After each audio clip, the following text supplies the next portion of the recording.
안녕하세요. JD 부장구사의 소장 조도입니다. 오늘은 생각지 않은 복병, 주가 폭락이라는 주제로 말씀드리도록 하겠습니다. 2023년 3월 10일 금요일 시황입니다. 유튜브 멤버십에서는 최근 JD 부장구사 투자 현황에 대해서 알 수 있습니다. 관심 있으신 분들은 동영상 아래 댓글 링크를 참조해 주시기 바랍니다. 뉴욕 마켓워치 2월 비농업 고용 둔화 전망, 주식 달러 떨어지고 채권 올랐다라는 기사가 있는데요. 어제는 나스닥이 2.05%, S&P 500 지수가 1.85%, 다우존스 지수가 1.66% 떨어지며 3대 지수 모두 하락했습니다. 메인 뉴스입니다. 생각지 않은 복병, 주가 폭락. 사실 어제는 크게 떨어질 장이 아니었습니다. 오늘 발표할 고용 지표를 앞두고 관망세가 이어지지 않을까 생각했는데요. 그런데 가상화폐 전문 은행인 실버게이트 은행이 청산의 효과가 지역은행으로 확산되면서 도미노를 일으켰습니다. SVB 파이낸셜 그룹이 채권 매각 손실을 상쇄하기 위해서 20억 달러 이상의 주식을 발행한다고 해서 주가가 하루에 60% 이상 폭락했습니다. 그러자 골드만삭스, JP모건, 시티, 웰스파고 등 은행 관련주들이 대부분 폭락했죠. 혹시 암호화폐발 부식 채권 규모가 이보다 크다면 이후 후폭풍이 더 클 것으로 보입니다. 그 여파로 비트코인은 하루에 6% 이상 폭락했습니다. 사실 메인 이벤트는 오늘입니다. 파월은 이번에 두 가지 지표를 보고 FOMC에서 50bp를 올릴지 25bp를 올릴지 판단할 것입니다. 첫 번째가 미국 비농업 고용 지수인데요. 오늘 한국 시간으로 10시 30분에 있을 미국의 비농업 고용 지수인데요.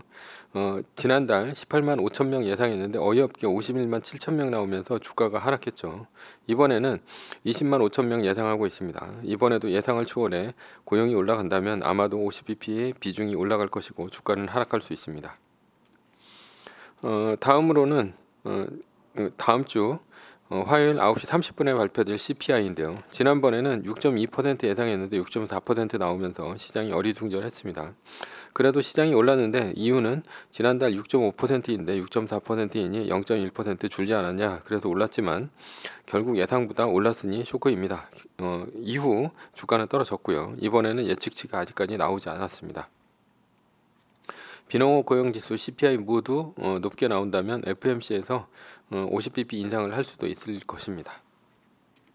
결론입니다. 매뉴얼대로 간다면 문제가 없습니다. 떨어지면 리밸런싱으로 팔면 되고요. 오르면 V자 반등으로 사면 됩니다. 종가만 확인하면 됩니다.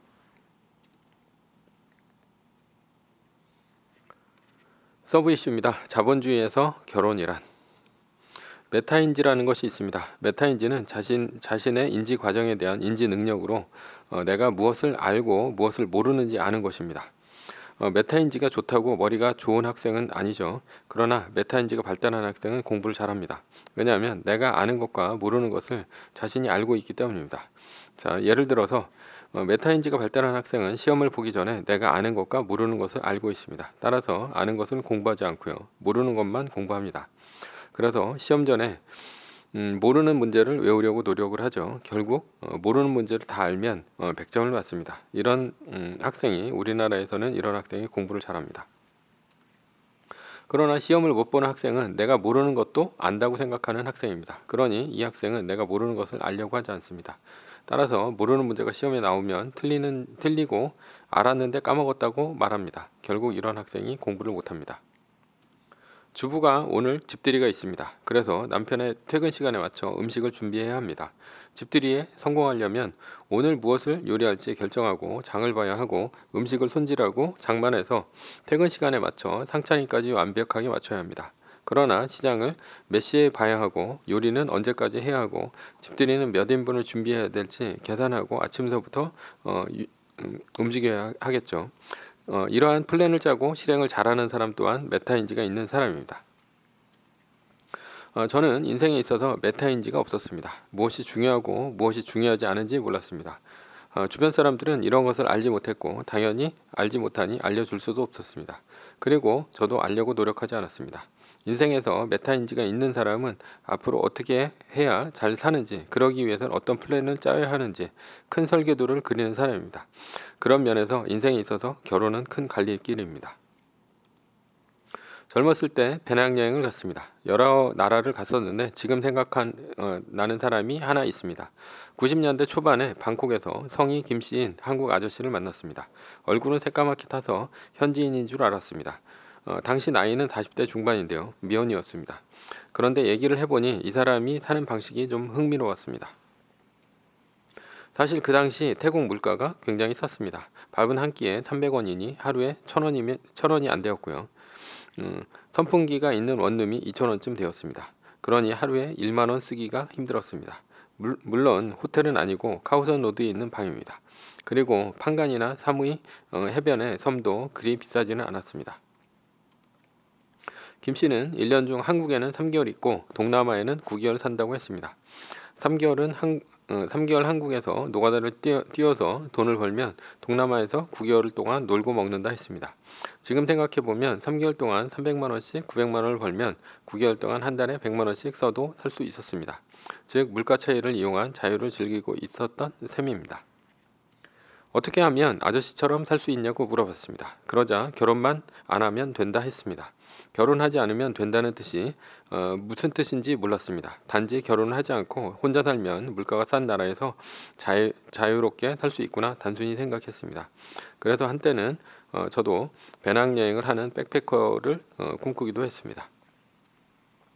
그러나 결혼을 했고요. 아이도 나왔습니다. 결혼하기 전에는 몰랐는데 결혼하고 딸 아이를 낳자 책임감이 생겼고 자연스럽게 경제관념이 생겼습니다. 결혼을 하니 돈이 많이 들었습니다. 교육비, 생활비, 아파트 관리비, 아파트 대출 이자 등등이 필요합니다. 가족의 부양 때문에 돈을 벌어야 했고 월급만으로는 부족해 돈을 더 벌기 위해 투자를 시작했습니다. 그동안 정신없이 살아왔지만 요즘 와서 드는 생각은 뜬금없지만 문득 내가 지금까지 내 인생의 주인이었나 하는 생각입니다. 자본주의에서 주인이 되기 위해서는 당연하지만 돈이 필요합니다. 자본주의에서는 돈이 없다면 나의 시간과 노동으로 돈을 바꿉니다. 그러나 돈이 있다면 남의 시간을 돈으로 살 수 있습니다. 돈으로 산 시간은 나에게 자유를 줍니다. 따라서 자본주의를 살게 되면 돈만 있으면 무엇이든 할 수 있다는 황금만돈주의 사상이 생깁니다. 자본주의는 극도로 분업화된 사회입니다. 물건도 서비스도 모두 돈으로 살 수 있습니다. 그러니 돈만 주면 음식 배달을 해주고 돈만 주면 집도 빌릴 수 있고 살 수도 있습니다. 돈만 있으면 아이 과외도 할 수 있고 돈만 있으면 여행도 갈 수 있습니다. 돈만 있으면 뭐든지 되는 사회가 자본주의입니다. 거꾸로 얘기하면 돈이 있어야 자유로워질 수 있는 사회가 자본주의입니다. 그런데 돈이 없으니 자유가 없고 자유가 없으니 내가 내 인생의 주인공이 아니게 됩니다. 즉 내 인생은 자본주의에서는 노예의 인생입니다. 반대로 남의 시간과 노동을 돈으로 살 수 있다면 재화와 서비스 그리고 시간을 살 수 있습니다. 돈이 있는 사람은 주인의 인생입니다. 그런데 돈이 없다고 다 자유가 없을까요? 그렇지 않습니다. 방콕의 카오산 로드에서 만났던 김씨 아저씨를 생각해 봅시다. 그 사람은 한국에서 노가다를 뛰는 3개월은 노예 생활을 했지만 9개월은 주인으로 살았습니다. 그가 주인으로 살 수 있었던 이유는 무엇일까요? 결혼을 하지 않았기 때문입니다. 즉 결혼을 한 대부분의 사람은 처자식 부양 때문에 내 시간은 주로 돈을 버는 데 쓰고 휴일은 하루 종일 잠만 잡니다. 왜냐하면 쉬어야 다시 월요일서부터 일을 할 수 있기 때문입니다. 물론 휴일에 잠을 자느라 아이와 놀아줄 시간도 없습니다. 미국은 2차 세계대전이 끝나고 1200만 명의 미군을 120만 명으로 줄였습니다. 왜냐하면 전쟁도 끝났고 핵무기도 있었기에 군인이 이렇게 많이 필요 없었기 때문입니다. 나머지 약 1100만 명의 군인은 졸지에 실업자가 되었습니다. 그러나 미국에서는 1100만 명의 군인을 달갑게 바라보지 않았습니다. 왜냐하면 1100만 명의 실업자는 사회 문제를 일으키기 때문입니다. 그래서 이들을 중산층으로 만들기로 했습니다. 그래서 결혼을 시켰습니다. 결혼을 하자 집을 사고 자동차를 샀습니다. 집은 비싸기 때문에 30년 모기지로 샀고요. 당연히 자동차도 비싸기 때문에 3년 할부로 샀습니다. 매월 집 대출 이자와 자동차 할부금을 내야 했기 때문에 이들은 일자리가 필요했습니다. 마침 미국은 전쟁으로 초토화된 유럽에 수출을 해서 호황이었습니다. 공장에 들어가 공장 노동자가 되었고 집 대출과 자동차 할부금을 갚고 소비도 크게 일어났습니다. 그래서 1950년대부터 60년대까지가 미국의 초호황 시기입니다. 자본주의는 대량 생산, 대량 소비가 있어야 굴러갑니다. 왜냐하면 대량 소비가 없다면 공장이 문을 닫고 노동자들은 해고를 당할 수밖에 없는 악순환이 이어지기 때문입니다. 대량 소비를 하려면 결혼을 해야 하고 일자리를 얻어서 일주일에 5일을 죽어라 일을 해야 합니다. 이것의 시작은 결혼입니다. 자본주의가 돌아가려면 결혼은 필수입니다. 결혼을 하면 기본적으로 소비할 수밖에 없는 구조로 돌아가기 때문입니다. 한국의 요즘 문제점 중 가장 큰 것이 바로 출산율입니다. 출산율은 OECD에서 꼴찌 수준이 0.78명입니다. 출산율이 떨어지는 이유는 아이를 안 낳아서도 그렇지만 결혼 자체를 안 해서입니다. 결혼을 안 하는 이유는 양질의 일자리가 없어서입니다. 청년들은 돈을 많이 벌 좋은 일자리가 없으니 미래가 없습니다. 결국 취직을 못해 결혼을 못하고 결혼을 안 하니 출산율은 당연히 떨어집니다. 그러나 자본주의는 결혼을 해서 아이를 낳고 집을 사고 자동차를 사야 매월 이자를 내고 소비를 합니다. 그래야 부부는 맞벌이를 하며 이자를 갚고 교육비를 쓰기 위해 돈을 법니다. 결혼은 자본주의를 위해 일할 수 있는 책임감 있는 노예가 될 수 있는 기반이 됩니다.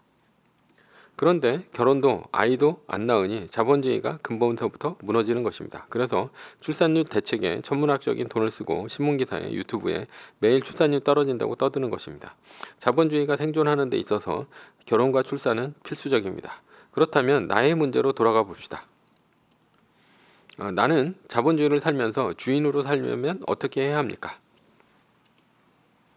첫 번째는 비혼입니다. 돈 벌 능력도 없고 앞으로 없을 것이라 생각하면 차라리 돈 없는 자유인으로 사는 것이 낫습니다. 그러려면 결혼을 안 하는 것이 최선의 전략입니다. 결혼을 하지 않았으니 먹여 살릴 처자식이 없고 직장 다니다 열받으면 얼마든지 그만둘 수 있습니다. 혼자서 살면서 쓸 정도로만 벌 수 있다면 자유롭게 살 수 있을 것입니다. 퇴직금을 받아서 배낭여행으로 세계 일주를 할 수도 있고 남태평양 섬에서 몇 년을 정착할 수도 있습니다. 살아보면 큰 돈 들어가지 않습니다. 돈 떨어지면 한국에서 돈 벌면 됩니다. 선진국은 인건비를 높게 쳐줍니다. 동남아시아, 중앙아시아에서 왜 한국의 외국인 노동자로 오겠습니까? 한국에서 한 달 월급이 그곳 1년치 월급이기 때문입니다. 한국에서 1년 월급 모으면 현지에서 사업도 할 수 있습니다. 내 인생의 주인이 되는 세상은 몸과 마음이 일치하는 세상입니다. 내가 싫어하는 일 하지 않고 내가 싫어하는 사람 만나지 않고 내가 싫어하는 곳은 가지 않는 세상입니다. 한번 사는 인생 사는 동안 내 인생의 주인이 됩니다. 남들 신경 시선 쓸 필요 없습니다. 내가 하고 싶어하는 공부하고 여행하면서 나의 인생을 즐기면 됩니다. 내가 결혼 안 한다고 노후에 걱정할 필요 없습니다. 오히려 무자식이 상팔자입니다. 예전처럼 누가 자식이 부모를 부양합니까? 나라가 부양하는 것이지. 자식 잘못 두면 오히려 속 썩습니다. 두 번째는 결혼인데요. 이미 결혼을 했다면 아니면 결혼을 해야 한다면 어떻게 해야 합니까? 그런데 자본주의에서 부자가 아니라면 나는 평생 노예로 살 수밖에 없습니까? 그렇습니다. 그래서 결혼했다면 부자가 되어야 합니다. 그래야 주인으로 살 수 있습니다. 저는 부자의 기준은 현금성 자산 10억 원으로 봅니다. 금융자산 10억 원 이상 42만 명 2022년 한국 부자 보고서라는 이제 기사가 있는데요. 10억 원이 무슨 부자인가 하는 의문이 들 것입니다. 100억 원쯤 있어야 부자 아닙니까? 그러나 여기서 얘기하는 것은 반드시 현금성 자산 10억 원입니다. 10억 원의 현금성 자산을 갖고 있는 사람은 42만 명으로 대한민국의 0.82%밖에 안 됩니다. 현금성 자산 10억 원이 있다면 충분히 인생의 주인으로 살 수 있습니다. 그렇다면 부동산은 왜 아닙니까? 부동산은 주인으로 살 수 없기 때문입니다. 금리가 올라가면 역전세난으로 큰돈 물어줘야 하고 아파트 가격 떨어지면 대출 원금 상환 들어옵니다. 상권 바뀌면 꼬마 빌딩도 공실 위험이 있습니다. 불황기에는 월세는커녕 이자 내기에도 급급합니다. 가장 안 좋은 점은 호황은 세금 때문에 못 팔고 불황은 안 팔려서 못 팝니다. 더구나 돈 없다고 부부로로 팔 수도 없습니다. 그러니 부동산이 많다면 집거지에 불과합니다. SK텔레콤 주식을 10억 원 들고 있다고 칩시다. 배당이 얼마나 됩니까? 7.08%입니다. 그렇다면 1년에 7,080만 원이라는 배당이 됩니다. 한 달로 나누면 세금을 떼더라도 최소 500만 원은 떨어집니다. 최근 5년간 SK텔레콤의 주가는 13.38% 올랐습니다. SK텔레콤이 망할 것 같은가요? 그렇지 않습니다. 월 500만 원의 배당은 충분히 자본주의의 주인으로 살 수 있는 돈으로 생각합니다. 그러나 SK텔레콤보다는 세계 1등 주식에 장기 투자하는 것이 더 낫다고 봅니다. 세계 1등 주식은 매년 평균적으로 25%의 복리로 성장합니다. 그러니 10억 원을 투자하면 매년 평균 2억 5천만 원을 번다는 얘기입니다. 여기서 1억 원을 세금과 생활비로 쓴다 하더라도 1억 5천만 원이 복리로 통장합니다.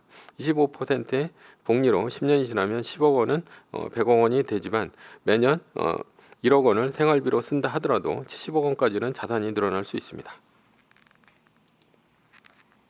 물론 10억 원을 모으는 것이 힘듭니다. 그러나 1천만 원을 세계 1등 주식에 매뉴얼로 투자하면 25%의 복리로 10년이 지나면 10배이니 1억 원, 20년이 지나면 다시 10배가 되는 100억 원이 됩니다. 만약 1억 원을 모았다면 10년이 지나면 10억 원입니다. 20년이 지나면 아까는 10억 원이었죠. 만약 1억 원을 모았다면 10년이 지나면 10억 원입니다. 금융자산 10억 원이 아주 불가능한 것은 아닙니다. 결론입니다. 돈이 있다고 주인으로 사는 것은 아니고 돈이 없다고 주인으로 못 사는 것도 아닙니다. 돈이 없다면 집착을 버리고 분수에 맞게 산다면 내 인생의 주인으로 살 수 있습니다. 그러나 탐욕과 주변에 비교를 하며 돈을 허비한다면 부자라도 평생 주인으로 살 수 없습니다. 한 번 사는 운명인데 죽을 때까지 노예로만 살 수 없지 않습니까?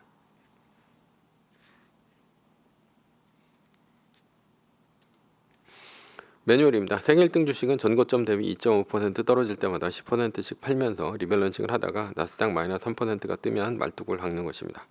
그러다 반등이 시작되면 V자 반등 리밸런싱을 하면 됩니다. 자세한 내용은 JD 부장연구소 다음 카페를 참조하시거나 동영상 밑에 리밸런싱 말뚝 받기 댓글 링크를 참조하시기 바랍니다. 전제는 세계 1등 주식은 우상향 합니다. 매뉴얼을 지키며 세계 1등에 투자하면 매년 25%의 복리로 10년간 10배, 20년간 100배로 재산을 불릴 수도 있습니다. 위의 상황은 매뉴얼일 뿐입니다. 따를 사람은 따르고 참고할 사람은 참고하시면 됩니다. 주식을 사고 파는 것에 대한 모든 책임과 이득은 본인에게 있습니다. 매뉴얼을 지키려면 머리를 쓰지 말고 머리를 쓰려면 매뉴얼을 지키지 맙시다. 오늘은 생각지 않은 복병, 주가 폭락이라는 주제로 말씀드렸고요. 지금까지 JD 부장연구소의 소장 준원이었습니다. 컨텐츠가 좋았다면 구독, 좋아요, 알람 설정 부탁드립니다. 지금까지 들어주셔서 감사합니다.